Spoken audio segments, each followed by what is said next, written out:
Halo teman-teman semua. Assalamualaikum warahmatullahi wabarakatuh. Riko di sini. Dan dalam video kali ini kita akan membahas tragedi atau peristiwa nyata yang pernah terjadi di kota Jakarta. Terima kasih buat kalian yang udah klik video ini.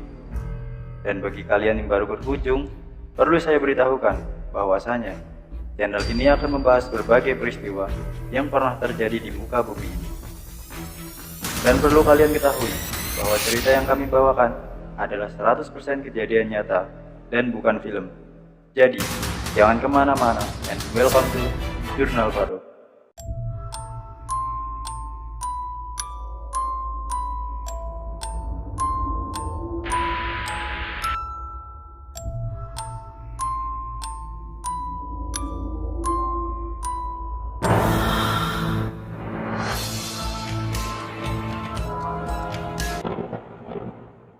Pada tahun 2012, telah terjadi peristiwa mengerikan, di mana seorang wanita mengemudi dalam keadaan mabuk sehingga menabrak banyak pejalan kaki di trotoar. Dan kejadian ini akan selalu diperingati setiap tahun. Peristiwa ini dikenal dengan tragedi Tugu Tani. Kejadian ini bermula ketika Afriani, 29 tahun, sedang bepergian untuk menghadiri pesta pernikahan. Sebelum kita menginjak pada kronologinya, seperti biasa kita akan membahas sedikit profil dari Afriani. Afriani adalah seorang wanita yang tergolong aktif dan juga ceria. Namun, salah seorang guru di sekolah kejuruannya mengatakan bahwa si Afriani ini tampil tomboy saat remaja, sehingga si Afriani dicap sebagai anak yang nakal. Afriani diketahui bersekolah di SMPN 95 Jakarta dan melanjutkan sekolah di SMK Barnawati karena tak ingin terlihat tomboy. Saat bersekolah di SMK, Afriani terpaksa menggunakan hijab, sedangkan untuk prestasinya tidak begitu menonjol. Tidak banyak yang diketahui dari sosok Afriani ini. Baiklah, kita akan lanjut ke kronologinya. Sabtu 21 Januari 2012, Afriani dan ketiga temannya bergerak menuju Hotel Borobudur di kawasan Jalan Lapangan Banteng, Jakarta dengan mengendarai mobil Daihatsu Xenia. Setibanya mereka di Hotel Borobudur, Afriani CS menikmati acara tersebut selama kurang lebih 2 jam.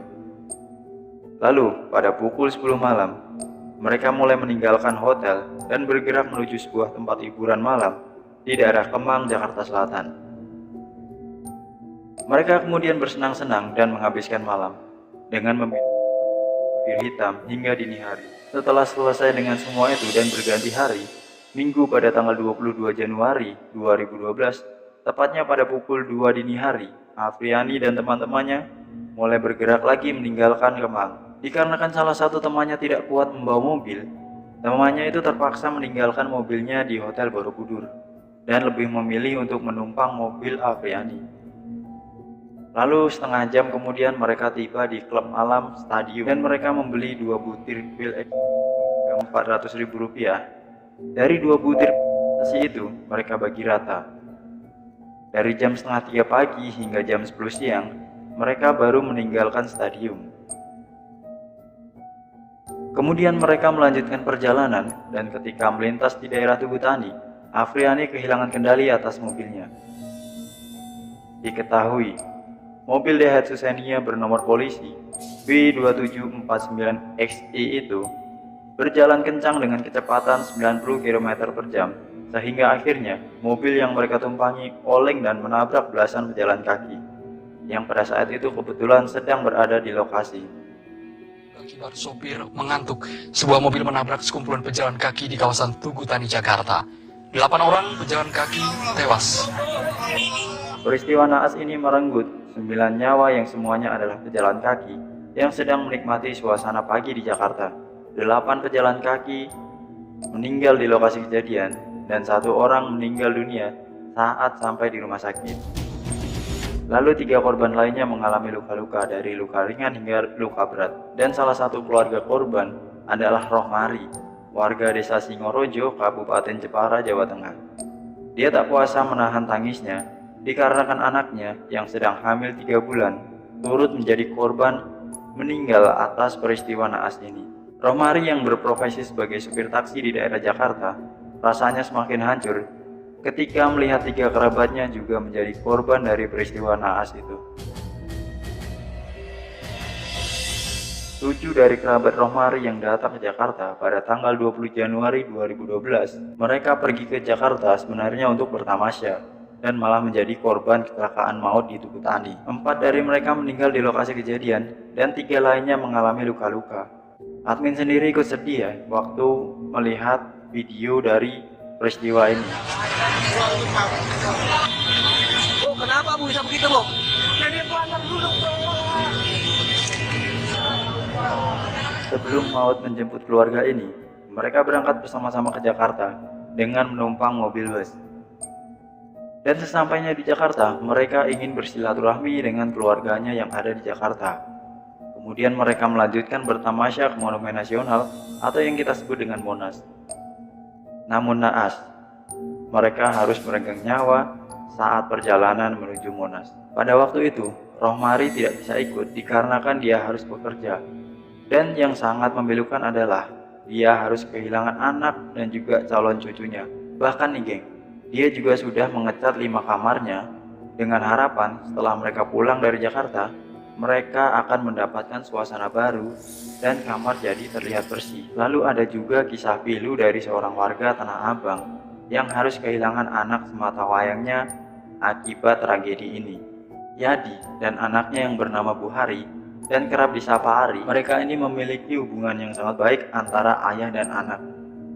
Dan Ari juga merupakan anak yang rajin serta pekerja keras. Yadi mengatakan Ari berkeinginan memiliki motor sendiri dan saat itu ia sudah mempunyai tabungan sebanyak 1 juta rupiah. Sedangkan kakak Yadi yang bernama Yusuf Musa juga dirundung duka dikarenakan anaknya juga menjadi korban dari peristiwa naas ini. Diketahui bahwa 2 bersaudara ini menghabiskan waktu untuk berolahraga di Monas, sedangkan si Afriani pada saat itu tidak bergeming sedikit pun. Dan menurut saksi yang ada di lokasi kejadian, si Afriani ini tidak bergerak serta tampak bingung dan juga panik gitu geng. Pada saat warga mulai berkerumun untuk mendatangi lokasi dan bahkan kejadian. Dia baru turun dari mobilnya setelah pihak kepolisian ini datang ke lokasi kejadian. Ya mungkin takut diamuk massa, terus mungkin juga karena efek dari larang tadi ya geng. Lalu bagaimana proses hukuman dari Afriani ini geng? Selama proses persidangan, Afriani terus diam. Dirinya diancam dengan pasal karena mengemudi dengan ugal-ugalan sehingga dia menabrak dengan membabi buta dan menyebabkan hilangnya 9 nyawa di kawasan Tugu Tani. Melalui pengacaranya, dia menyampaikan bahwa dia merasa sangat bersalah dan dihantui penyesalan yang amat mendalam. Afriani yang kala itu duduk di kursi pesakitan, akhirnya pada Rabu tanggal 29 Agustus 2012, setelah melewati proses persidangan yang panjang, akhirnya dia dijatuhi vonis hukuman 15 tahun penjara. Dia terbukti melanggar pasal 311 Undang-Undang Nomor 22 Tahun 2009 tentang lalu lintas dan angkutan jalan. Dan sementara itu pada tanggal 19 Desember tahun 2012, Pengadilan Negeri Jakarta Barat kembali menjatuhi vonis 4 tahun penjara terhadap Afriani terkait kasus penyalahgunaan obat yang terlarang. Ia terbukti melanggar pasal 127 ayat 1A Undang-Undang Nomor 35 Tahun 2009 tentang penggunaan narkoba. Dan untuk ketiga temannya yang juga kedapatan mengkonsumsi narkoba, mereka dijerat dengan pasal yang sama. Namun, mereka hanya divonis 2 tahun penjara dikurangi masa tahanan. Tragis ya geng peristiwa ini. 9 nyawa melayang dikarenakan kelalaian dari segelintir orang. Dan kabarnya nih geng, si Afriani ini hanya dihukum 4 tahun penjara. Tapi yang nggak tahu lagi ya, soalnya ini kan hanya kabar angin yang beredar di media sosial. Ya wis geng, sampai di sini pembahasan untuk video kali ini. Pesan admin buat kalian, tetap berhati-hati dan waspada dimanapun kalian berada. Ketika kita sudah hati-hati, tetapi bisa saja orang lain lalai dalam suatu hal. Dan jangan lupa untuk subscribe, like, dan juga komen ya sob. Dukung terus channel ini agar lebih berkembang. Caranya ya seperti di atas tadi, like, komen, dan juga subscribe. Jangan lupa untuk share sebanyak-banyak mungkin ke teman-teman kalian agar mengetahui peristiwa-peristiwa menarik di berbagai penjuru dunia, geng. Jurnal Faro undur diri, and see you on the next video.